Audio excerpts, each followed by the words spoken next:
He told her to leave and never come back, while three powerful men watched from the shadows, already deciding that this abandoned child would never be alone again. The words hit her like a door slammed shut forever. "You are not my problem anymore." The girl stood frozen on the cracked sidewalk, her small hands shaking, her breath trapped in her chest. Her father did not turn back. He walked away as if he had dropped a broken thing. The city kept moving. Cars passed.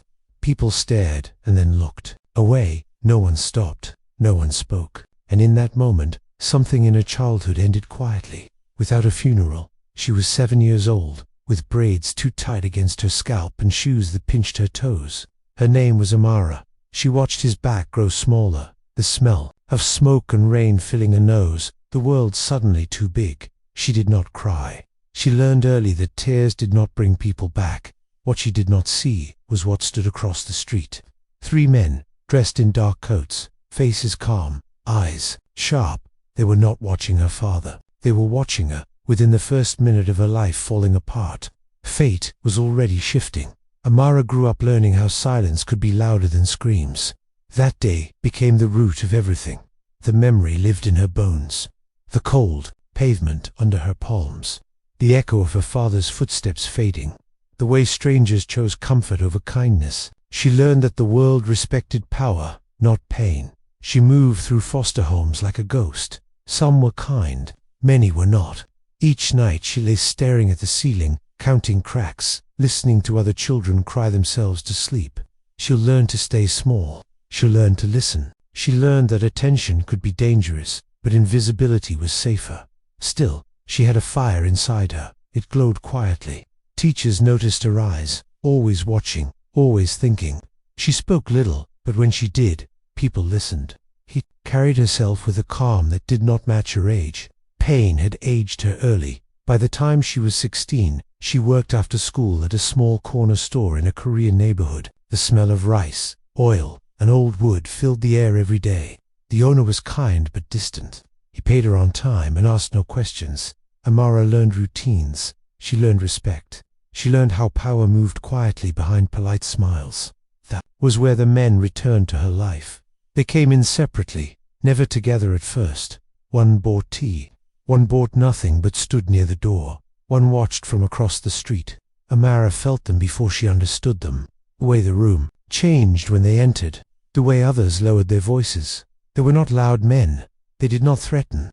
They did not boast. Their power was in how little they needed to say. Their names were Kang, Min, and Jae. In the city, people whispered their titles, not their crimes. They ran businesses that never failed. They protected their own. They punished betrayal with silence and distance, not noise. Their pasts were dark, but their rules were strict. Children were never touched. The weak were never used. One night, Amara closed the store late. Rain fell hard, slicking the streets. She felt footsteps behind her. She stopped. The footsteps stopped. Her heart raced, but she did not turn. Jay spoke first. His voice was calm, steady. "You walk like someone who expects the world to strike." She did not answer. Min continued. "You were left once. That kind of wound does not fade." She turned then, eyes steady. "Who are you?" Kong stepped forward. 3 men who saw you a long time ago. 3 men who know what it means to be unwanted." She felt fear, but also something else. Recognition. They did not threaten her.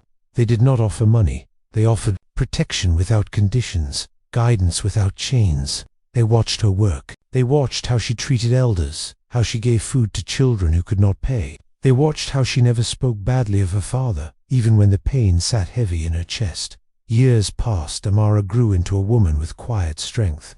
She studied business. She learned languages. She learned how power truly moved. The men became fixtures in her life, never crossing lines, never demanding loyalty. But when trouble came, it never touched her.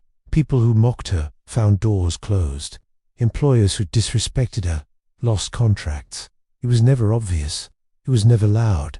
The city began to notice her rise. Then the past returned. Her father appeared. One afternoon, older, thinner, eyes sharp with need. He found her office downtown, surrounded by glass and light. He spoke as if time owed him kindness. He spoke of regret without apology. He asked for help like it was his right. Amara listened. Her face did not change. The girl on the sidewalk lived inside her still. He raised his voice when she refused. He accused her of forgetting where she came from. People stared. Phones lifted.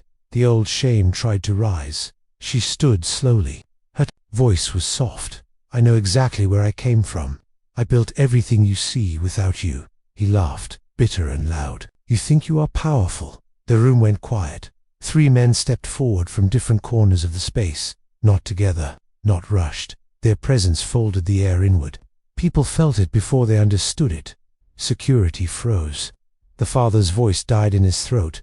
Kung spoke, eyes calm. Power is not taken, it is earned. Min followed, and respect is not demanded. It is given to those who protect what is fragile. Jay finished. Looking at Amara was something like pride. She was never abandoned. She was chosen. The father looked around, suddenly aware of the silence pressing in. He saw the fear in others' eyes. Fear that was not for him, but for what he had awakened. He left without another word. News traveled fast. Stories twisted. Rumors spread. Some spoke of crime. Others spoke of justice. But everyone agreed on one thing. Amara stood untouched. She did not celebrate.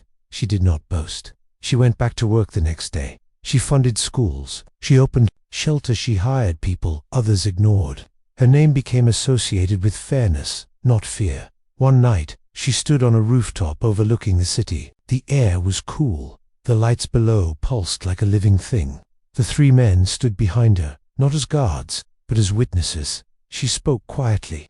I was a child who needed a father, Kong answered, and became a woman who became one too many, Totman added. Blood makes family. Choice makes loyalty. Jay smiled slightly.